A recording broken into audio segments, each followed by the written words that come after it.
Welcome to the Patient Pod.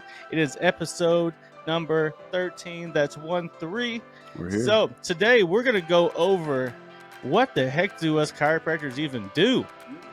What are they doing? I feel like, especially like when I talk to different people, you go out and someone finds out you're a chiropractor. Most people are very interested in it, which is really cool. Well, they're either really interested or they start grabbing at their neck or something, which is kind of funny, too. And I'm like, I love that stuff, but I'm out here like eating dinner, so, but it's all good either way. But like, I know there's a lot of different opinions on what we exactly do. And then if you go to different chiropractors, like a lot of people have, they kind of have a different experience at each chiropractor. And while chiropractors are different, we all are achieving the same goal. So we're going to go into, and I'm going to pass it off to Dr. Aiken, kind of kick us off. At the base level, what do we do? What do we do for our patients when they come in here? I always like to look, when I'm explaining chiropractic to an individual, I like to say, man, healthcare in general. You got your medical doctor, your surgeon, your orthodontist, your eye doctor, your dentist, and then you have your chiropractor. And so really in the reality of it is as healthcare changes, as we learn with research and experience, any healthcare system is an art, and it's going to constantly be changing based on data and based on outcomes. So really in our realm, our field is we are doctors of the spine. Mm-hmm. We know every single part of that spine. We were drilled on it in school. We went through national board exams to understand how it moves and what to avoid and what to watch for. So, and by watching for, it's like red flags, yep. And so really in reality of it, man, again, I'm going to share it again and again, how fired up I am with the way the healthcare system is transitioning. And I'm half full here with the glass, man, because we are in a unique wave of healthcare. Things are changing. We're understanding that holistic living is really the way to quality of life. Mm-hmm. And so as chiropractors, we address, with a detailed history of patients' spinal health. Not only that, but what's going on in their mental health, what's going on in other avenues of their health. Even if we can't help them, we can refer them out to where they can be helped. And so by restoring the motion in the spine in a proper way, we're philosophy-based chiropractors. We take an x-ray. We want to know exactly what bone's causing the issue and how specific we need to move the bone and how often.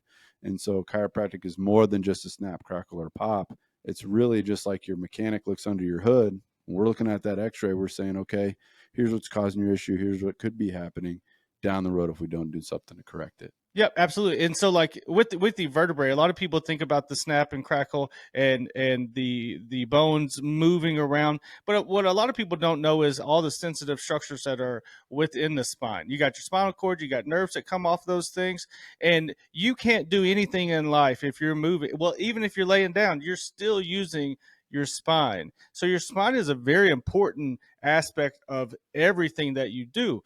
Now, bone-wise, super important. All of the nerves and the spinal cord that's housed within that spine, even more important, because all of those nerves that come off of there are sending the signal and the power to all of our muscles, to our organs. Anything that is working and churning in you from when you get up to go to sleep, all different things, that is housed within the spine. Yeah, man. And like we've addressed earlier, it's like I try to tell patients on day one, we got to change the perception and the paradigm of how we're looking at the human body in general. Mm-hmm. So if the human body is one giant machine, which it is, all working together, things have to be congruent. They have to be in balance. And so really, if we take a look at it that way, if we can diagnose where the stress is or where the alignment's off, that's just going to cause a whole other host of issues down the road. Yep. And like you had mentioned, and we talked earlier about patients that experience migraine headaches or headaches in general. A lot of the times, if we take a roadmap of the nerves, and we were very fortunate to be able to dissect the human body and understand that. Yep. I know that this nerves come out of this area of the spine and goes to these tissues. Mm-hmm. But structurally, how many times have we seen it? Patient comes in with chronic headaches. We take a full spine x-ray. We see that their sacrum on the right is rotated and has some degeneration. start putting the proper motion into that joint with a care plan, and the migraine headaches go away. Yep. And sometimes it was a symptom that the patient didn't even write on their paperwork on their intake form. Yeah, well, just like I had a patient one time, and this guy, it was his first time coming to a chiropractor, and I don't think he really knew what to expect. But he had had a buddy tell him that I had helped him with his low back pain, and this guy was experiencing the same thing. So he starts coming in, and he really did kind of have similar things to what his friend had, which was very nice because his friend was telling him, kind of what was going on. So it kind of helped me out. But anyways, he comes in.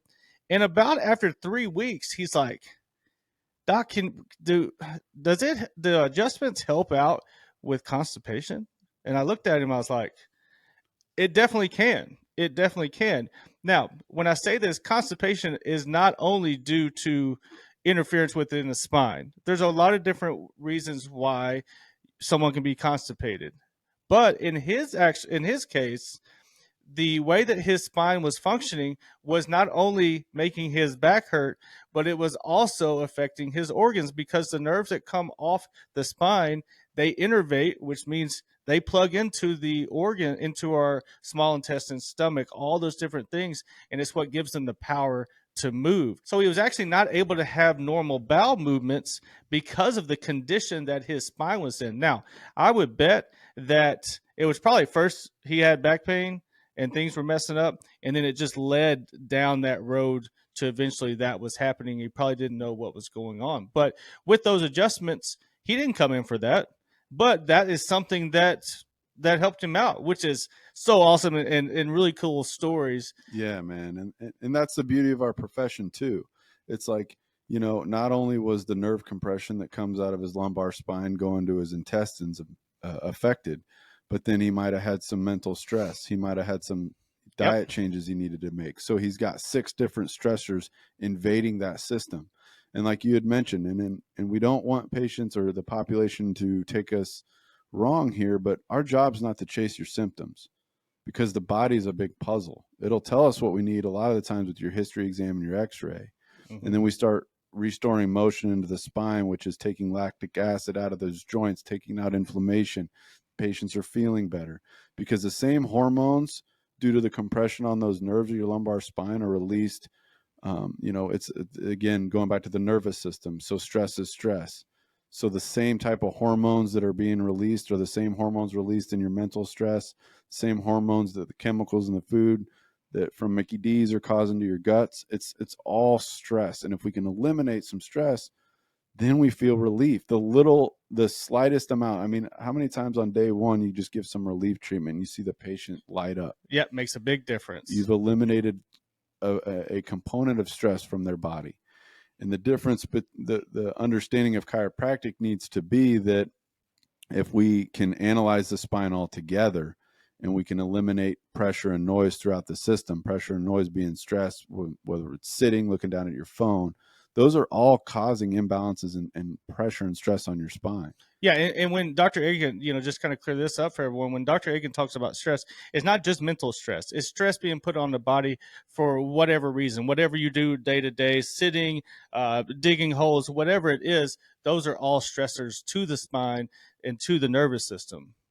And the fascinating thing about the human body is that it's always adapting to stress. So that could be stress from work, stress from traffic, stress from kids. Any type of stress can affect the body. And if the body knows how to adapt to the stress, there's no effect on the system long term.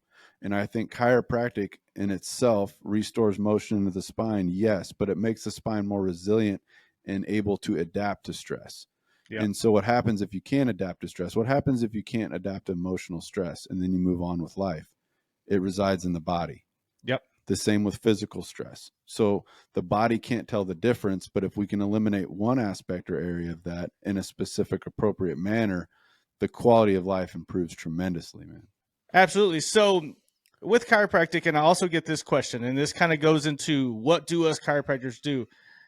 A lot of chiropractors, and especially if you're watching YouTube or maybe if you have went to multiple chiropractors, you'll notice that there's differences within those chiropractors.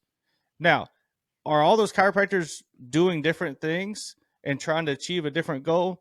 No, absolutely not. What we have in our profession is we have a lot of techniques. So it's a full tool belt that you're able to pick from and decide what you would like to do from it. Now, I'm gonna start off with telling the kind of baseline adjustments that you will see with most chiropractors. It's called diversified. It is the most widespread one where everyone's using that. It is a basic technique that allows us to put motion into a joint, free up the restriction, and then getting that spine to moving better.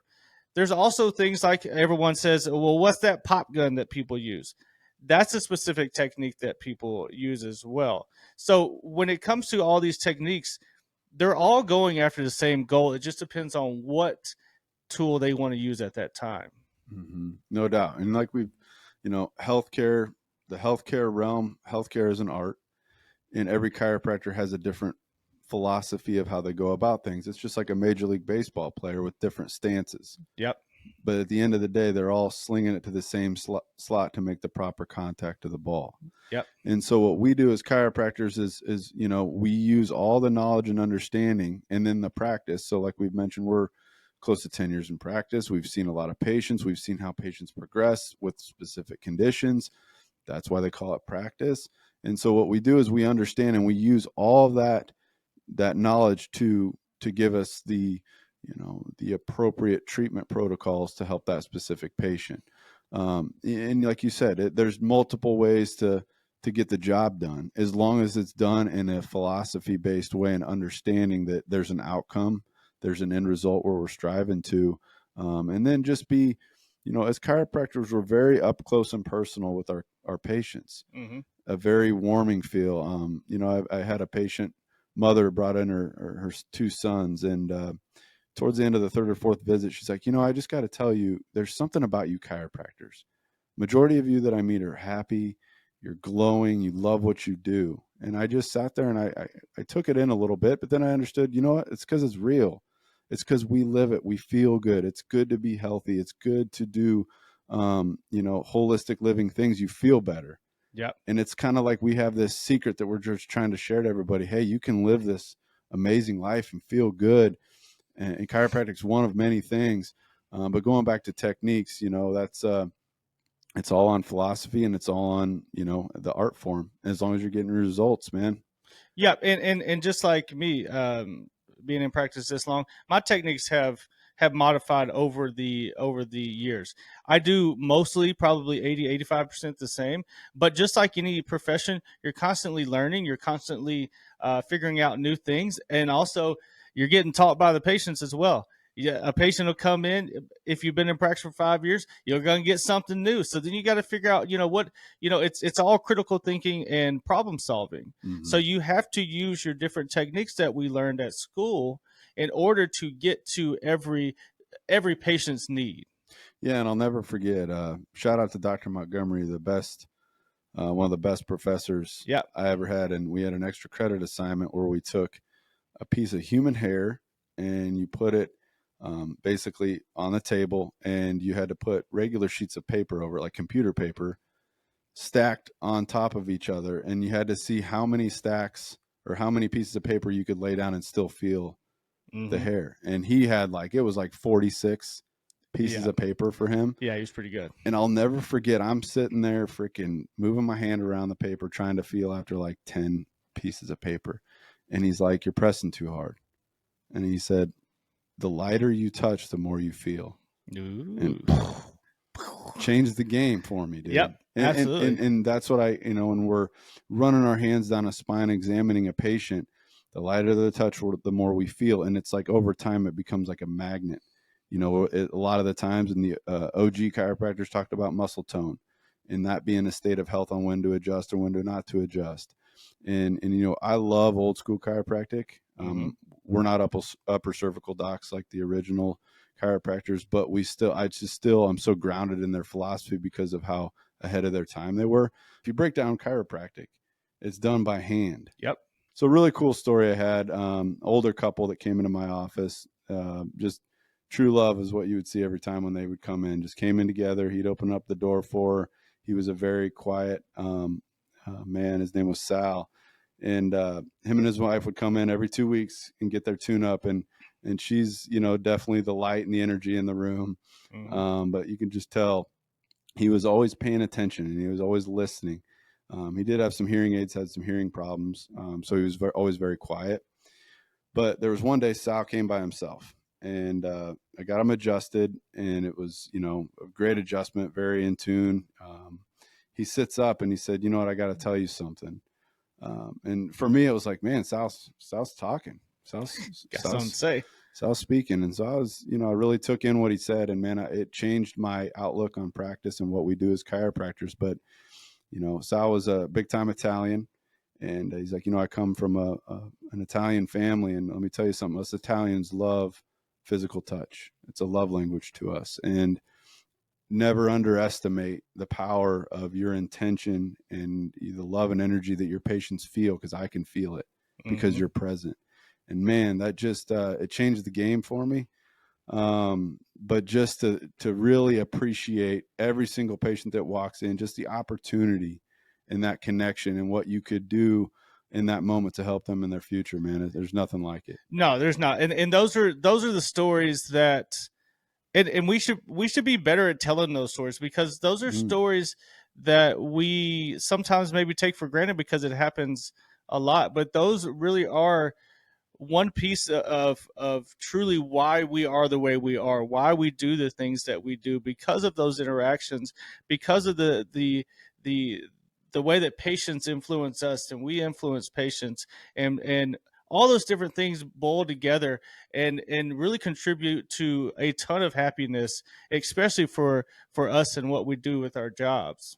You just, man, especially because, you know, we get out of school, we got a bunch of debt. You're trying to start a business, you're trying to pay off loans, debt, and you got overhead, and you got all this stuff. But when it really boils down to is enjoying the process. Mm-hmm. And you got a busy office, you got patients coming in, you got somebody limping in the lobby with severe radiculopathy going down, you know, their neck, or whatever that is. But it's still that patient that's right in front of you, that process, that just enjoying that moment. That's truthfully what it's all about, is being a healthcare provider. Yeah, absolutely. Not being distracted, and that's something, even if you're not a chiropractor, and we did a whole episode on this, but being present where you're at, it's massive, and I know that's something that me and Dr. Agan really tried to do when we're at the office. Like he was saying, it's very easy to get caught up in everything that else is going on, but we really make an attempt to be present right there with that person, because that's what's important at that time.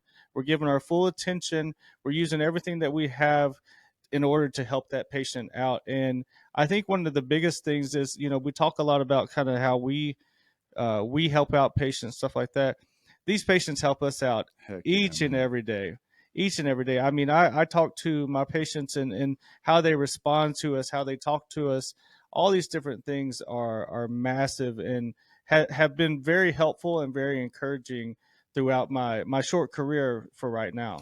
Yeah, and you don't, those are the things you don't learn in school. Right. And the love and the energy and respect that the people. And I always look at it as like, wow, like I remember seeing 3 to 4 patients a day and being frustrated just because we're trying to get started, we're trying to do our thing. But then a mentor once told me, he's like, you know what, you had a building with nothing in it, you put a sign up, and you put some ads out, you're willing to help people, and you had people get in their car, take time out of their day to get in their car, drive 25 minutes to your office Yep. just to have that 10 minutes. And then I'm like, wow, dude, like that, again, that perception, and that we should be grateful for that. And we are. Yep. But man, yeah, you're right. It's there's nothing like it, dude. Yeah, no, it's absolutely awesome, and that's why we're doing this podcast, because we want to share more stories like this. Some of the things that we get to experience, and the lessons. Most of the things that we will talk about on this podcast is really lessons that we've learned being a chiropractor, but really those lessons are actually coming from our mentors, from our patients, and all those different things, and all of these things that we're learning, all the things that are worth sharing, we definitely want to share those with other people, so they can experience a little bit of what we get to experience on a day-to-day basis. I can see that Amazon top seller, what I learned. what I as a learned as a chiropractor. I like chiropractor. that title. It's so funny because like I talk to people who sit at a desk and maybe they work from home. Man, that is so much different than what we do. So much Mm-hmm. different. Not saying anyone's better or worse, but the interaction that we get here is off the charts awesome. I mean, just being able to speak with people and meet people that are way different, people that are very similar to us, really across the board. We get to learn so much and we get to feed off everyone else's joy, and it definitely makes our world so much better Mm. every day. And that's really why, with kind of finishing this episode up talking about what us chiropractors do, with the adjustments and all the things. Yes, that is what we do, but also the other things that are going in the office are very important to us, and the lessons that we're learning, and the help that we're trying to give out. Yeah, and we our awesome office manager Gina, shout out Gina, Gina, keeping us in check. old G, man. She we tell, and she's a master at this. She runs our office. Yep. But it's from that phone call where the healing starts, Mm-hmm. and everybody knows Gina. As soon as when you call our office, you're going to talk to her, and she's positive, she's energetic, she's excited, and I tell her, and we express our gratitude to her. That is the start of the healing process. Is a welcoming environment. I mean, how Yep. many times you go to the freaking doctor and it's the staff is horrible, the energy is stagnant in the room.